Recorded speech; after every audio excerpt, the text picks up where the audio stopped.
Well, Holmes, are you going in? I think I detect impatience in our driver's whistling. What you detect is merely lack of musicality. He'll be patient enough for the fare and his tip.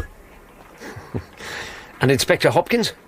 He'll want to know what you've discovered. I'm rather curious myself. You'll hear it all, Watson. In good time, in good time. As to Hopkins, he must learn patience, as I've tried to teach him before. But he's in there now, convinced he has solved a most brutal crime, and yet you know he's wrong. Do you think, Watson, that in my career I can ever have done more harm by discovering a criminal than was done by the crime itself? Perhaps. I think so. Unavoidable at times, surely. Unavoidable, as I wonder. Might it not be better, in such a case, to play tricks with the law of England rather than with my own conscience?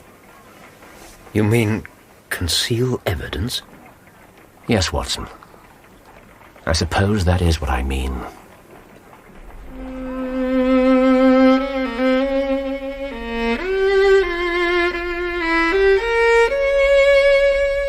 The Abbey Grange by Sir Arthur Conan Doyle. Dramatised for radio by Robert Forrest. With Clive Medicine as Sherlock Holmes and Michael Williams as Dr. John Watson. And featuring Penny Downey as Lady Brackenstall and Andrew Wincott as Inspector Hopkins. The Abbey Grange.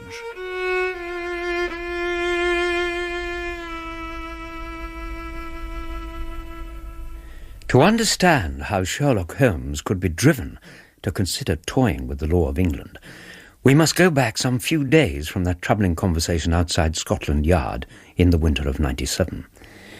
Debating with himself the conflicting demands of conscience and legality, Holmes had sat withdrawn and huddled in a corner of our cab, his brows drawn down, face half hidden by the brim of his hat and his upturned collar.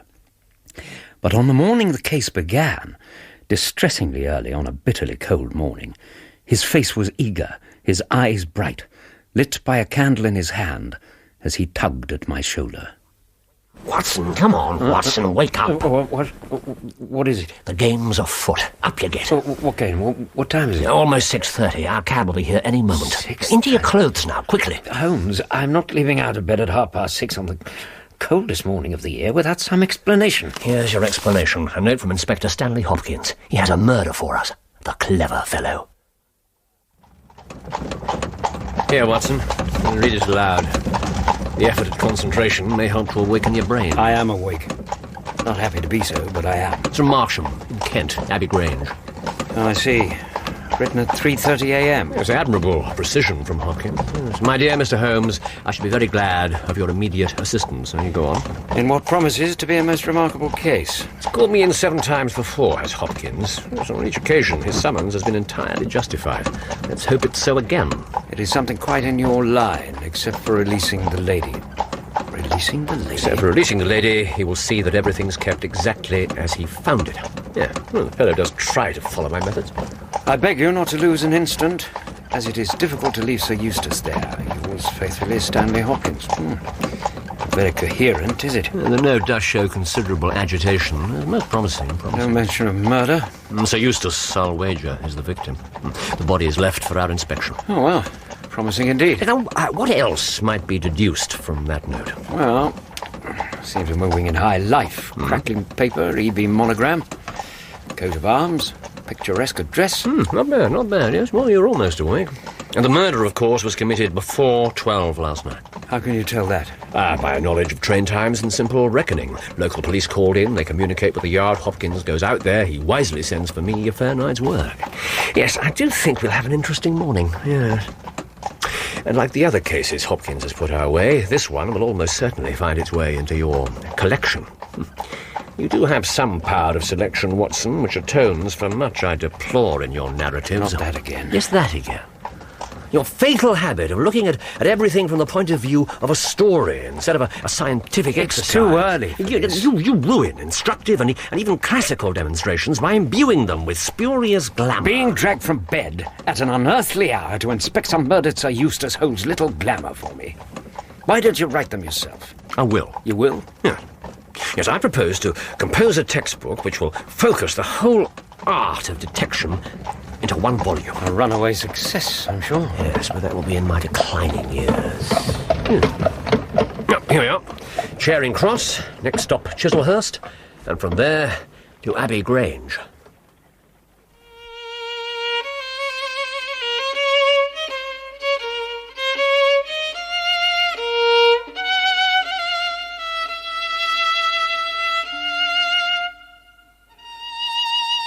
In the train to Kent, my humour improved very little, as I had to endure further diatribes from Holmes on my tendency to romantic elaboration.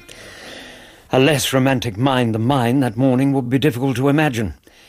From Chislehurst, a drive of a couple of miles through narrow country lanes brought us to a park gate, which was opened by an old lodge-keeper, whose haggard face bore the reflection of some great disaster. The avenue ran through a noble park, between lines of ancient elms, past a frozen lake, and ended in a low, widespread house, pillared in front after the fashion of Palladio. The central part was evidently of a great age and shrouded in ivy, but the large windows showed that modern changes had been carried out, while one wing of the house appeared to be entirely new. And there, to meet us in the open doorway, was the youthful figure and alert, eager face of Inspector Stanley Hopkins. Mr. Holmes, I'm so glad you were able to come. And you too, Dr. Watson. Hopkins? Good of you to think of us, Hopkins. But the thing is, the information... Sir Eustace Brackenstall's dead. Am I right? Yes. Yeah, but murdered, you see, I take it? Yes, his head knocked in with his own poker. Indeed. Well, scene of the crime first, eh? Well, the thing is, Mr. Holmes, it's rather... Well, if I had my time over again, I shouldn't have troubled you. How so? There isn't much left for you to do. I know who the murderers are. Well, now, is this remarkable speed and efficiency, or another instance of your losing sight too quickly of possible alternatives? That's an error I've detected in you before. Not this time, Mr. Holmes, I assure you. And you'll have to agree when you've spoken to Lady Brackenstall. And I hope the conversation will be brief. Miss Mary's already been questioned long enough. Mr. Holmes, this is the lady's maid, Teresa Rose. That's right. She needs rest, sir, and it's my duty to see she gets it. Of course, we'll be as quick and gentle. But I suppose you'd better come in. Wipe your feet, please, and follow me. I have told you all that happened, Inspector Hopkins. Could you not repeat it for me? I think Mr. Holmes would rather hear it from you, Lady Brackenstall. Facts is facts, whoever speaks them. It's all right, Teresa. You should be up in your room, Miss Mary. Yes, soon. Have you been in the dining room yet, Mr. Holmes? Not yet, madam.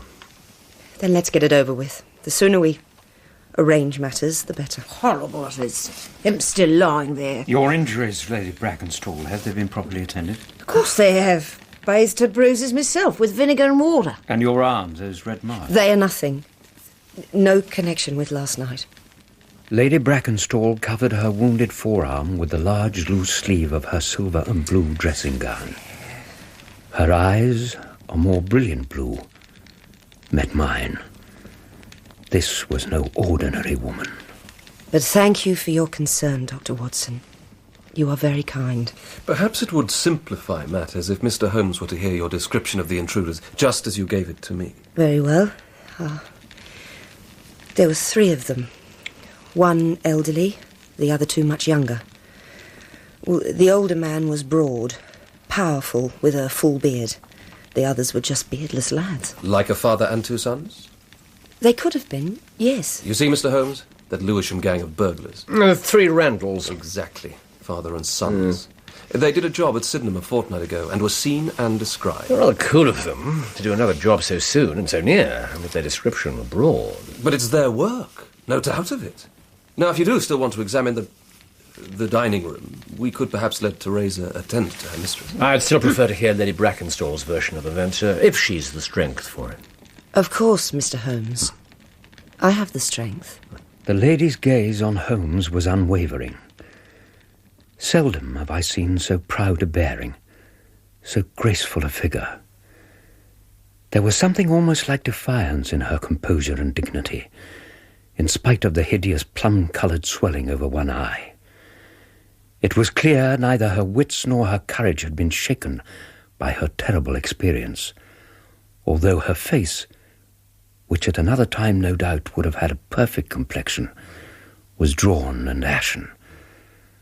And her hair, it was long, rich, golden. As much precise detail as you can remember, Lady Brackenstall. My husband, Sir Eustace, retired about 10:30. The servants had already gone to their quarters. Which are, well? I was about to tell you. All the servants, except Teresa, sleep in the modern wing. No sound from this central block could alarm them. And we're convinced the Randalls must have known this. Are we? To act as they did. Go on, Lady Brackenstall. I sat in this room until after 11, absorbed in a book. Then I walked round to see all was well before I went upstairs. Sir Eustace didn't carry out this check. My husband, Mr. Holmes, was not always to be trusted. I see. Please, continue. The last room I looked into was the dining room. I went towards the window to make sure it was properly fastened. The type of window? French. It forms a door leading to the lawn. Ah. The curtains were drawn, but as I came near, I felt the wind blow upon my hair. I flung the curtains aside and found myself face to face with the elderly bearded man that I've already described. He caught me by the wrist, then by the throat. Villain. Then struck me a savage blow with his fist. Damnable villain. Again those blue eyes shone on mine, and the mingled intelligence, alertness, and recollected terror I saw in them made all too clear the horror this extraordinary woman had been through. Make sure it's tight now. Proper tight. Oh, it's tight, old man. She won't wriggle out of that. And you won't squawk, neither, girl. My hanky, that pretty precious. Hope it's clean enough for you. Doubtful. It's better to gag on that. Hush up and get busy. Busy, aye. Could busy myself with this one. Hey, pretty precious. Leave her be. But I never had me fun with a real lady before. Be, I said. Get to that silver. Where's the bag? Here. Now fill her up. And who the hell are you? Hello, old fella. Welcome to the party. Your good lady here's been entertaining all three of us. Villains! Yeah, that's us. Damnable villains! I'll floor all three of you! My, Papa, that was a strike and a half. Brains all over. He asked for it. He did. With his own poker as well. Poetic, eh? Come on! I lost consciousness again, And no wonder. but only for a few minutes. When I opened my eyes again, I was still bound to the chair and gagged. And they were still there. The sons were collecting silver from the sideboard. The father was opening a bottle of wine. Then he poured out 3 glasses. Gall of it. Yes, remarkably cool. They talked foulness together. And they mocked me. Dear God. But they harmed me no further. And finally, they left. It must have been 1/4 of an hour before I got my mouth free. My screams brought Teresa here to my assistance. I'd have gladly used that poker on anyone that'd get my Miss Mary into the state I found her. The police were summoned, and that's really all I can tell you, gentlemen. Thank you, Lady Brackenstall. You've displayed marvellous courage. Marvellous. Yes, your story is rich in detail. If I appear unnaturally calm, Mr. Holmes, A common symptom of shock. perhaps. But also, although I've been through a terrible ordeal, one thing I do not suffer is grief. My husband, as I've suggested, was a drunkard. And when in drink, a perfect fiend. Your candour is equal to your courage. Inspector Hopkins would have told you anyway. The fact is notorious to everyone in the neighbourhood. Perhaps the fault was partly mine. I was brought up in a freer, less conventional atmosphere than here. Yes, South Australia, I think. Adelaide, perhaps? That's right. Holmes, please. Lady Brackenstall, I really do think you should rest. This English life, with its proprieties and primness, is not congenial to me. I can imagine. And can you imagine what it has meant to a woman like me to be tied to that man day and night? Miss Mary. Day and night? Sacrilege? A crime to hold that such a marriage is binding? Monstrous law! A curse on this land. Heaven won't let such wickedness endure. Teresa, take your mistress upstairs. Oh, that's what I've been trying to do. Yes, quite right. And while the lady rests, we shall examine the dining room. You can see, Mr. Holmes, every item in the room corroborates the lady's story. So it would seem. What items are not here? Not here? What did these bold Randalls make off with? Oh. Well, very little. Half a dozen pieces of plate from the sideboard here. We can only assume they were so disturbed by the death of Sir Eustace that they didn't give themselves time to ransack further. Yet they gave themselves time to drink a glass of wine. To steady their nerves. These are the glasses? Yes. And untouched since? Of course. Remarkable, most remarkable. In what way? You see nothing remarkable in these 3 glasses and their half-empty bottle? Well. However, let it pass. Perhaps when a man has special knowledge and powers like my own, it rather encourages him to seek a complex explanation when a simpler one's at hand. The 3 infamous Randalls, known burglars and ruffians, known to have been in the area and seen by a most trustworthy witness. Yes, for you do indeed have a simple and convincing case, Hopkins. I was sure you'd have to agree. And this is the window by which they entered? Yes, but there are no signs there. The ground is iron hard. As Holmes continued his minute inspection of the room, I looked down at the terrible object which lay spread upon the tiger-skin hearthrug, around which and over which Holmes stepped with appalling indifference. It was the body of a tall, well-made man, about 40 years of age. White teeth grinned through a short black beard. His aquiline features had been handsome, but were convulsed into a spasm of vindictive hatred. He wore a foppish embroidered nightshirt, and his feet were bare. His hands, across which lay a heavy blackthorn stick, were clenched above his head. His head. My God. The whole room bore witness to the savage ferocity of the blow that had struck him down. There was blood even on the chair, yards away, in which Lady Brackenstall had sat bound, and I saw again those large blue eyes of hers, staring in terror above her gagged mouth at the corpse of her fiendish husband and the 3 brutes who had her in their power. Good job. Only the best for pretty precious here. Yeah. And her poor, dearly departed. Keep you in the best, love, did he? Keep you happy always, did he? Tuck you up cosy at night. Enough of that, you! Just knock that back and get your nerves together. Then we're out of here. My nerves fine. You're the one that sort of tremble. I'm the one that had to do the necessary.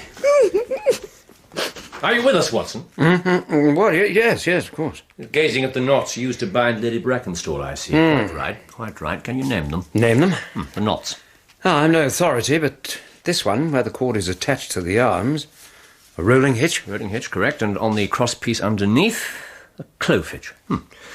It's quite possibly he used a carrick bend to finish the job. And the cord itself is the bell rope which our knotty rogue, judging by this frayed end, simply tore down from the ceiling there. That does confirm what the lady has told us. Causing alarm bells to ring in the kitchen. Knotty and reckless. Yes, that did give us pause. But as I said before, it seems clear the Randalls had found out much about the house and its habits. They must have known the servants at that hour would have been in bed, too far away. And you conclude from this they must have been in close league with someone in the house. You agree? Well, certainly, I follow your simple and convincing reasoning. Have the maid Teresa brought in. You will interview her? If you don't mind, if you can humour me a little longer, to make my journey here not entirely without interest. You'll talk to her here? With that lying there? Oh, yes. He won't mind. And he may help to prod Teresa's memory. And the lady here, she's a bit shivery. Will I take me hanky off, love? Pour a little of this between those juicy lips of yours. My, what big eyes you have. Enough! Well, I'll welt you next with that poker. Parental, that is. Yes, I saw them. When? About an hour before I heard my mistress scream. Yet you took no action. All I saw was 3 men out past the lodge gate. No need for action. So the lady screamed, and down you came. Yes, and found her there, with her very dress spotted with that one's blood. That one you little respect for your master. I never called him master. You first met him when? A year passed in July, month after we arrived in London. London ways with riches and a title, that's what won her to him. Oh, he was all honey then. But the marriage was not so sweet. The marriage was hell. I see. Thank you. That will be all. You may go. Look at him. Still looks the devil he was. Fists still clenched like they often were. Have you any idea what he was capable of? He mistreated you? He threw a decanter at me, but it's how he treated her that was hellish. I think we know all we need to. Those marks on her arm, you notice, Doctor. He did that with a hat pin. Dear God in heaven. And her dog. She loved that dog. Had no time for it myself, but to drench it in petroleum and set it alight before Miss Mary's very eyes. The carriage will be round shortly. Good. Mr. Holmes seems in no hurry. He's down by the pond, staring at a swan. He'll be combining facts and details with the utmost finesse and delicacy. But why does he bother? These are commonplace rogues we're after, and we'll have them. We've alerted every seaport already, and a reward will be offered before evening. That Mr. Holmes should still show interest. It's like a learned specialist troubling himself with a case of measles. Holmes won't rest until the truth's as clear in his own mind as a mathematical equation. His is an extraordinary talent. Oh, indeed. He can take violence, misery, terror and disgrace, and make of them an instructive, even classical demonstration. Bees wing. Bees wing, bees wing. 2 more stations and we're home. Bees wing and a few plates of silver. Bees wing. What are you muttering about? It's wrong. It's all wrong. How can we leave a case in that condition? Lady Brackenstall's story was complete, the detail exact, and dreadful. Because she has the looks and intelligence to be a heroine in one of your more riveting tales. And why strike her? To keep her from screaming. I would imagine that a sure way to make a woman scream. And why such limited plunder? And would such men leave a bottle half empty in the bees wing? As soon as we reach London, I'm going to the club. You may do as you please. The bees wing, of course. Come on, Watson. What? Out we go. But the train's moving. Come on, leap out like a hero in a story.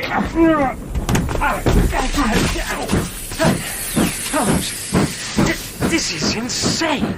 Wine glasses, Watson. What about them? Picture them. Picture 3 wine From which glasses. we're told 3 men drank. Yes, there had been wine in all 3. But bees wing, the sediment in only 1. Why? It was the last glass filled. No. The bottle was full of it. It's inconceivable that the first 2 glasses were clear while the 3rd was heavily charged. There is an alternative explanation. As it seems I must be forever reminding Hopkins. And it is? That only 2 glasses were used and the dregs of both poured into a 3rd. But that would mean... Yes. The lady is lying. Oh, no, that I cannot believe. You must keep in mind that this is not a romantic novel, Watson. If it were, the train to take us back to Abbey Grange will be pulling in now, right on cue. But in reality, by my reckoning, we have fully 23 minutes to wait. 2 hours later, we were back in Abbey Grange. Inspector Hopkins had gone off to report to headquarters. The body of Sir Eustace had been removed. Lady Brackenstall and her maid were closeted away together upstairs. I was sitting in a corner of the dining room, like a student compelled to observe a demonstration of his professor. And Holmes was standing on the mantelpiece. Holmes, what on earth are you doing up there? I'm endeavouring to reach the remaining inches of bell rope on the ceiling. What for? But I cannot. Not even with the knee on this. That bracket won't hold you. Yes, it will. It's done so before. You've been up there before? No, Watson. I haven't been up there before, but I should have been. Someone else has. Who? Well, our murderer, I should think. You see? This is the rope he used to bind the lady. The end's frayed. Well, of course, if he pulled it down from the ceiling. No, but he didn't. Oh, no. If you were to pull down a bell rope, where would it break? Surely at the spot where it's attached to the wire, but there are 3 inches of rope still up there. No. Our killer, who, by the way, is as strong as a lion, active as a squirrel, and 6'3" in height, our killer needed a rope.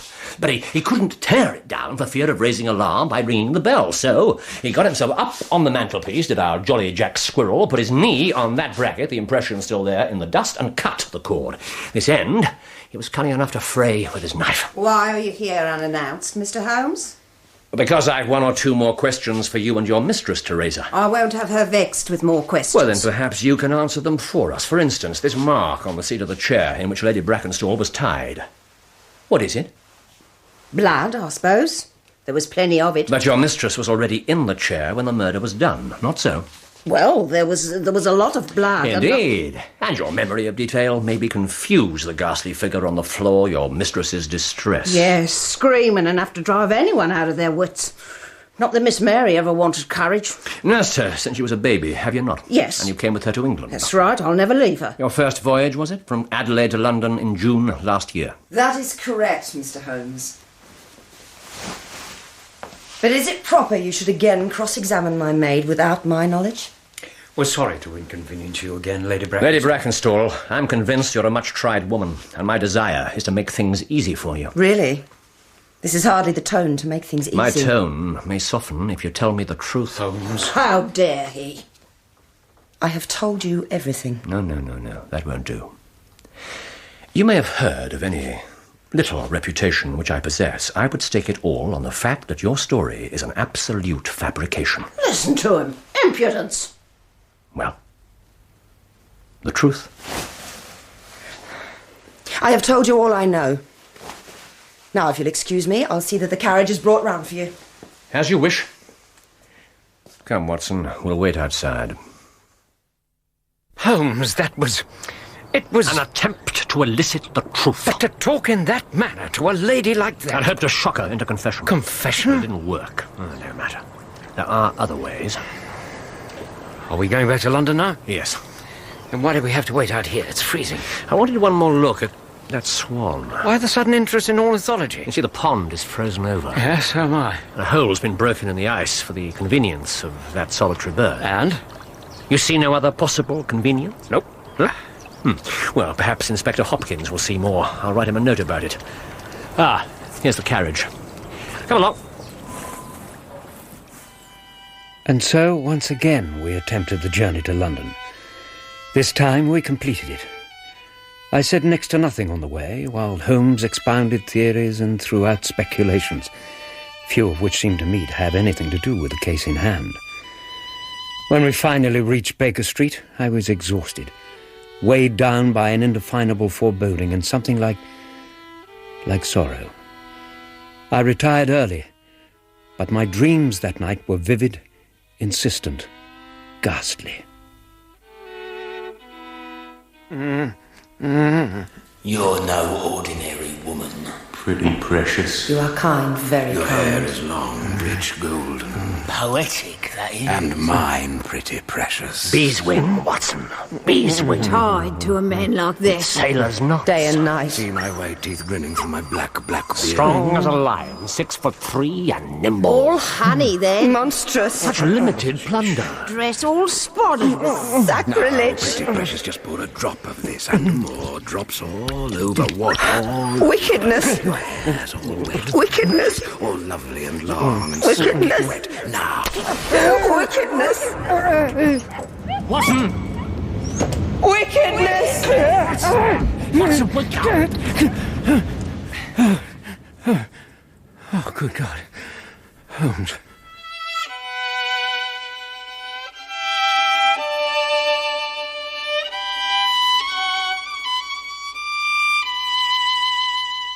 I spent much of the next morning in a cab, driving from place to place across London, sometimes beside a silently concentrating Holmes, sometimes by myself, while he made hurried visits to various offices.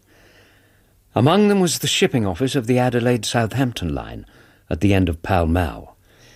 Holmes emerged from there with sprightly step and a smile of satisfaction.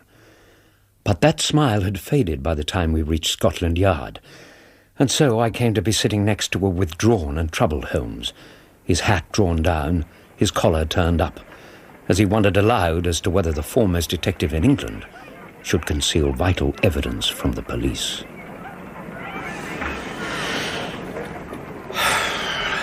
Well, Holmes? No, I can't do it. You can't conceal evidence? No, the other. You won't tell Hopkins what you know? What I know is unofficial. What he knows is official. Once he does have all the facts, he must disclose them or be a traitor to his service. Is it right to put him in so painful a position in so doubtful a case? There's still doubt in your mind as to who the killer is? None. But I must know more before I act. What's our next move, then? We shall go in for a word with Hopkins. I can't leave the poor fellow entirely in the dark. Come along. Mr. Holmes, I believe sometimes that you are a wizard. I assure you, Hopkins, my powers are not supernatural. Then how on earth could you know the stolen silver was at the bottom of that pond? I didn't know it. But you sent me a note suggesting it. A suggestion only. The idea came to me that if the silver had been taken by persons who didn't really want it, who took it merely as a blind... A blind? Yes, and if it were a blind, only a suggestion, then just outside that French window was a frozen pond. Of course, with one temptingly convenient little hole in the ice. A most cunning hiding place. Ah, a hiding place. Yes, that's better. I see it now. It was early, folk upon the roads. Our thieves sank their booty in the pond. Intending to return for it? When the coast was clear. Excellent, Mr. Holmes. Don't praise me, Hopkins. That's another of your simple and convincing theories. Well, yours and Watson's. Any other developments to report? Yes, a development absolutely fatal to my case. How so? The 3 Randalls were arrested last night. Well, that's good, surely. In New York. Rather difficult for them to commit a murder in Kent the night before. So, now I must look for another gang of 3, and perhaps a new one of which we've never heard. Well, if you feel you must, we'd best leave you to get on with it. Watson and I have another appointment. Good day to you, Hopkins. Good day, Mr. Holmes. Dr. Watson. What other gang is there? So like the Randalls? None at all, Watson. Then why let Hopkins think so? I'm giving him nothing but the truth. He must act on it as he sees fit. But not all the truth. I don't have it all yet. What's this appointment of ours? First, the Charing Cross Telegraph Office to arrange the appointment, and then Baker Street.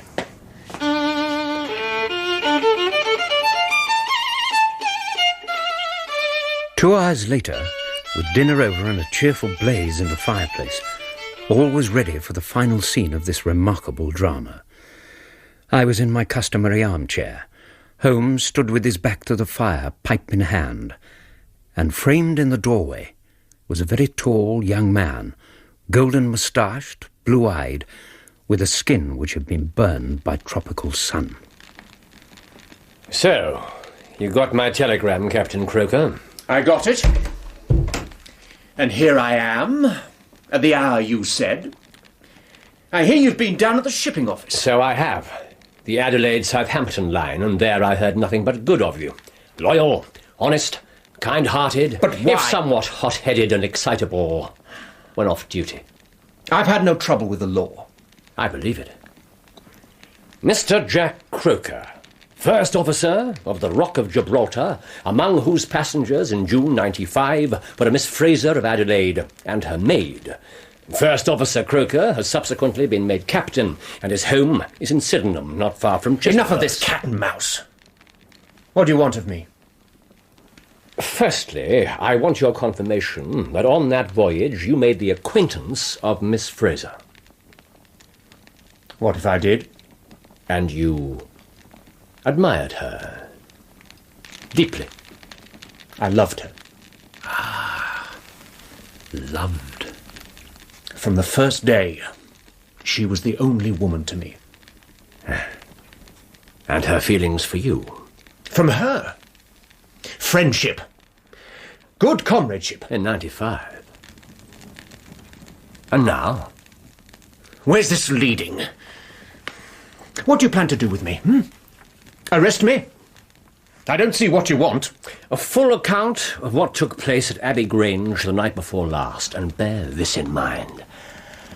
I know so much already that I'll see if you go 1 inch off the straight. Play tricks with me, and I'll crush you. Be frank, and we'll see. Sit down, Captain Croker. All right.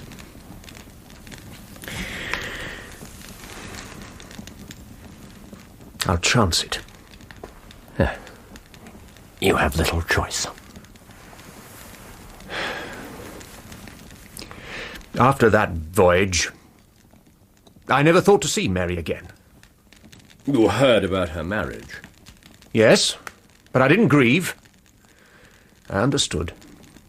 Title and money? Who could carry them better than she? Then one day, entirely by chance, mind, I met Teresa. And she told me. Told you how things were with her lady? Yes.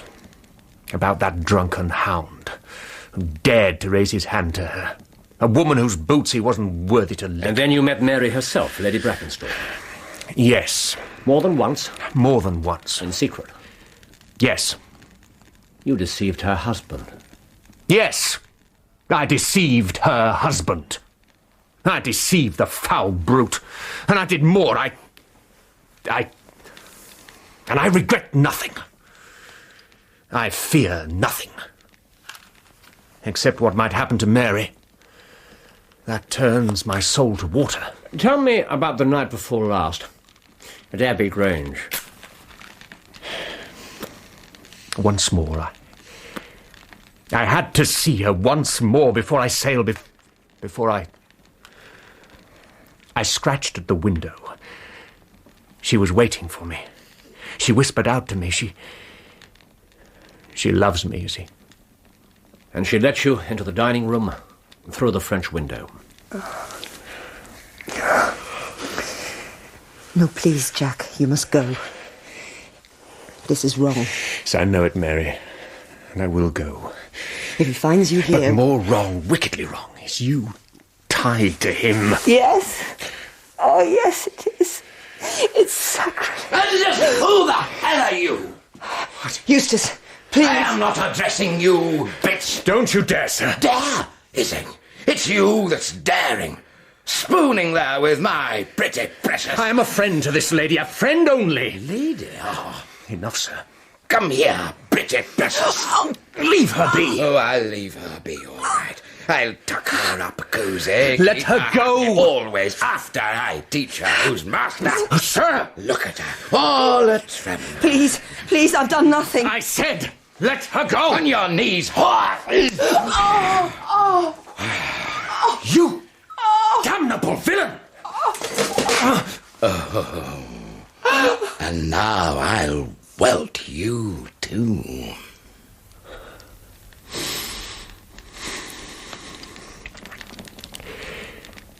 I went through him with that poker as if he'd been a rotten pumpkin. And it was a fair fight. See here, on my arm. His first blow. It was your life or his? Yes, but more than that, it was his life or hers. Good man. Let's stay with the facts, shall we? What happened then? Well, the maid, Teresa, came down. She heard Mary scream and him roaring. And while she comforted her mistress, you opened a bottle of wine. Here, Mary, drink this. Oh, dear God. Jack. Look, it'll be all right. Calm yourself and you'll understand. He's dead. We've killed him. Thank God for it. And Jack Croker. But what will become of us? What have we done? You've done nothing. But I have. It was my fault. No. There's no fault in you. I'll go to the police. No. I must. I'll explain it all. They're bound to see you're in no way to blame. And he was a madman. That's only the truth. Do you read the newspapers, Jack Croker? What? You should. You'd know then that there's a brutal gang of villains at work around here. I can even describe them to you. What's it to do with this? This? Well, this looks like their work to me. And what did they do next? Teresa, have you lost your mind? No, I'm the only one that hasn't, Miss Mary. And I can tell you what they do next, these Randalls. That's their name. Father, 2 sons, I think, but I can check all that in the papers. They'd tie you and gag you. That'd be their next move. Teresa, this Now, where'd they find the rope? I knew it.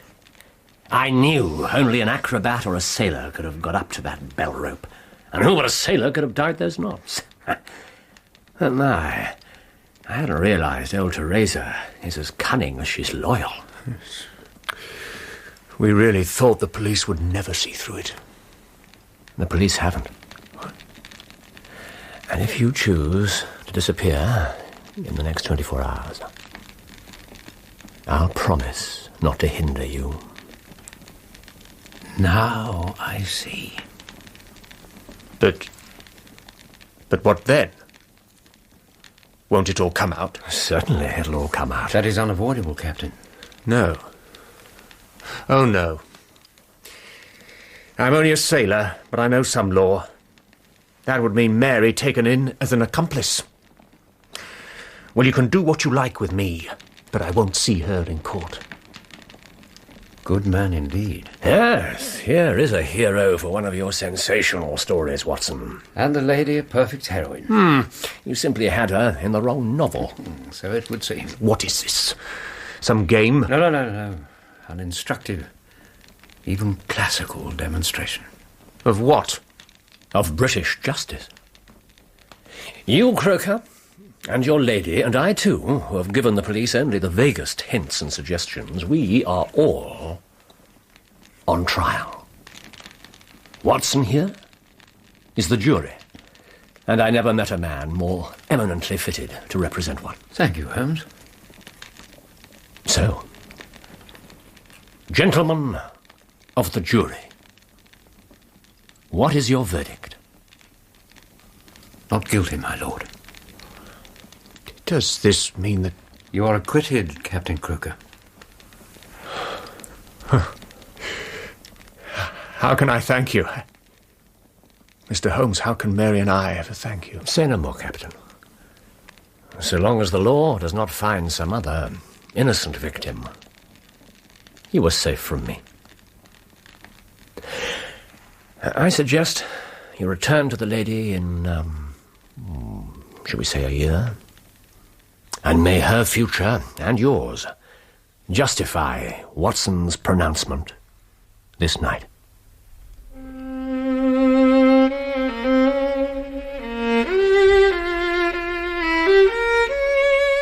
In The Abbey Grange, Sherlock Holmes was played by Clive Merrison and Dr. Watson by Michael Williams, with Penny Downey as Lady Brackenstall, Christopher Scott as Jack Croker, and Andrew Wincott as Inspector Hopkins.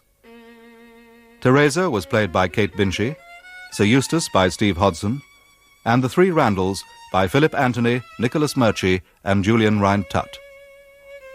The violinist was Leonard Friedman. The Abbey Grange was dramatised for radio by Robert Forrest and directed by Patrick Rayner.